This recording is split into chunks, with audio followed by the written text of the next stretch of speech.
हाल ही में हाईकोर्ट की तरफ से एक आदेश आया है ट्रांजिट कैंप को लेके। शहर में कई ऐसी धोखादायक बिल्डिंग है जो गिरने वाली है, बिल्डिंग डिलापिडेटेड कंडीशन में रहती है। हाँ।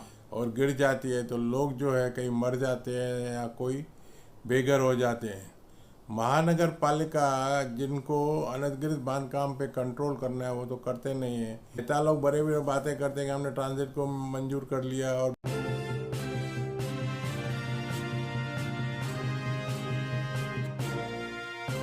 आइए लेते हैं एक मुलाकात एडवोकेट प्रकाश कुकरेया सर के साथ। आज एक ऐसा विषय लेके आप सभी शहरवासियों के सामने आए हैं और आज प्रकाश सर को भी तकलीफ दिया कि सर इस विषय में आपको बोलना चाहिए, क्योंकि उल्लासनगर शहर के नेता तो कुछ बोलने को तैयार नहीं है। आज मुद्दा ऐसा है कि उल्लासनगर शहर के जब से बिल्डिंगें गिरी है, धोखादायक बिल्डिंगें, हजारों लोग घर से बेघर हो गए, बेचारे दर दर भटक रहे हैं। किसी रिश्तेदार के घर पे, किसी दोस्त यार के घर में, किसी कहाँ पे, कहीं कोई भाड़े पे रह रहे हैं। अभी तक उनकी काफ़ी लोगों की बिल्डिंग अभी तक खड़ी नहीं हुई है। महानगर पालिका जब ये बिल्डिंग गिरने का जब दौर चालू हुआ तो महानगर पालिका ने उस टाइम भी ऐलान किया था कि हम आपके लिए ट्रांजिट कैंप का बंदोबस्त करेंगे। तो ट्रांजिट कैंप के लिए भी काफ़ी लड़ाइयाँ चलते रहे। प्रकाश सर, अभी हाल ही में हाईकोर्ट की तरफ से एक आदेश आया है ट्रांजिट कैंप को लेके, आप इस विषय में क्या कहेंगे? नमस्कार। देखिए कैसा है कि मुंबई उच्च न्यायालय में श्री नितिन लक्ष्मण दास खत्री नामक व्यक्ति ने PL 20/2023 फाइल की थी, जिसमें उन्होंने लिखा था कि शहर में कई ऐसी धोखादायक बिल्डिंग है जो गिरने वाली है, विशेषकर रूपसागर। और उन्होंने कहा था कि जब ऐसे हालात हो जाते हैं, जब बिल्डिंग डिलापिडेटेड कंडीशन में रहती है और गिर जाती है तो लोग जो है कहीं मर जाते हैं या कोई बेघर हो जाते हैं। महानगर पालिका जिनको अनधिकृत बांधकाम पे कंट्रोल करना है वो तो करते नहीं है। अनधिकृत बांधकाम बनकर खड़े हो गए, लोग बैठे, और उसके बाद वो डिलापिडेटेड कंडीशन में जब आती है तो जो यहाँ पे कानून जो फॉलो नहीं होता, कायदे का अज्ञान होने के कारण, तो जो भी परचेजर्स है, यहाँ तो उन्होंने 20 रुपए के स्टैम्प पेपर पे रजिस्टर्ड एग्रीमेंट नहीं की और 20 रुपए के स्टैम्प पेपर पे खरीदी की, नोटरी करके छोड़ दिया। बिल्डर ने उनको लैंड जमीन ट्रांसफर नहीं की, उन्होंने सोसाइटी नहीं बनाई। तो उसको आगे जो खतरा है गिरने से, तो वो कवर हो सकता था अगर वो कानून का पालन करते थे। तो रीडेवलपमेंट के लिए पहले तो जरूरी है कि उनको रजिस्टर्ड एग्रीमेंट होना चाहिए, उसके बाद सोसाइटी बनना चाहिए, उसके बाद लैंड ट्रांसफर बिल्डर की तरफ से होनी चाहिए। सही, जो बातें यहाँ पे दिखती नहीं है। तो ऐसी कई बिल्डिंग यहाँ पे धोखादायक है जो गिर चुकी है। उसमें क्या है, कई लोग मर भी चुके हैं और कई ऐसे लोग हैं जो बेघर हो चुके हैं। और उनके लिए महानगर पालिका के पास ट्रांजिट कैंप का या ट्रांजिट होम्स का एक उपाय योजना होनी चाहिए, वो उनके पास नहीं है। तो पिछले साल डेट से उन्होंने सेंट्रल गवर्नमेंट फंड से 20 करोड़ का प्रोविजन मांगा था, जो गवर्नमेंट ने मंजूर किया, लेकिन वो पैसा अभी तक उनके हाथ में नहीं आया। अच्छा। नेता लोग बड़े बड़े बातें करते हैं कि हमने ट्रांजिट को मंजूर कर लिया और भी शहर में 20 करोड़ का ट्रांजिट कैंप वाल्मीकि नगर में बनेगा। लेकिन अभी तक वो तो खाली केवल सपना था।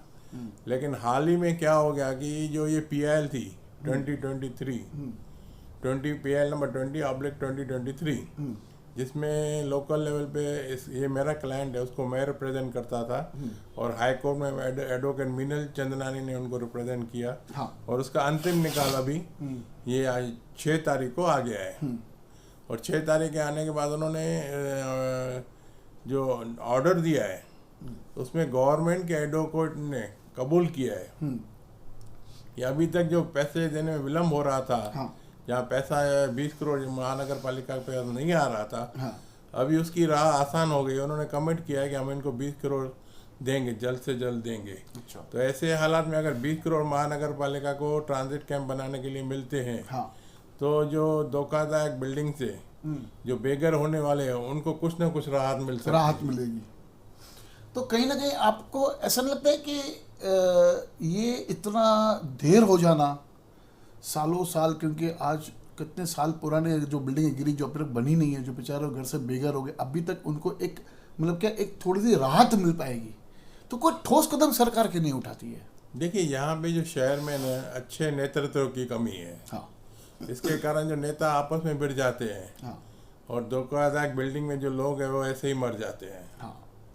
तो ये जो मुद्दा है एक बड़ा ही सीरियस मुद्दा है, इसको गंभीरता से लेना चाहिए। अगर गंभीरता से लेते तो आज ये हाल ना होता। सही आपकी बात। सर, आपसे एक छोटा सा सवाल दूसरा पूछना चाहूँगा। काफ़ी लोगों ने ये रिक्वेस्ट की थी कि जब मैं आपका इंटरव्यू करूँ तो आपसे ये सवाल पक्का पूछूं। पब्लिक का सवाल है।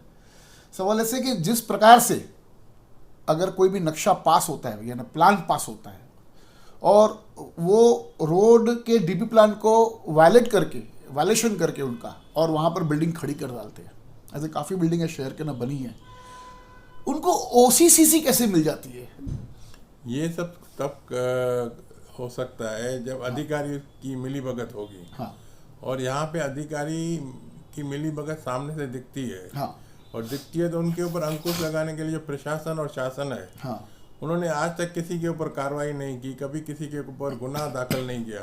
अगर एक के ऊपर गुनाह दाखिल करते तो बाकी लोग डर जाते। सही। इसलिए जो गुनाह है वो कायम होता रहा है, चलता रहा है, और लोगों के सामने जो फर्जी कागज़ पे या तो डीपी रोड पे या प्लान में मैनिपुलेशन है, ऐसे प्लान सामने आते हैं।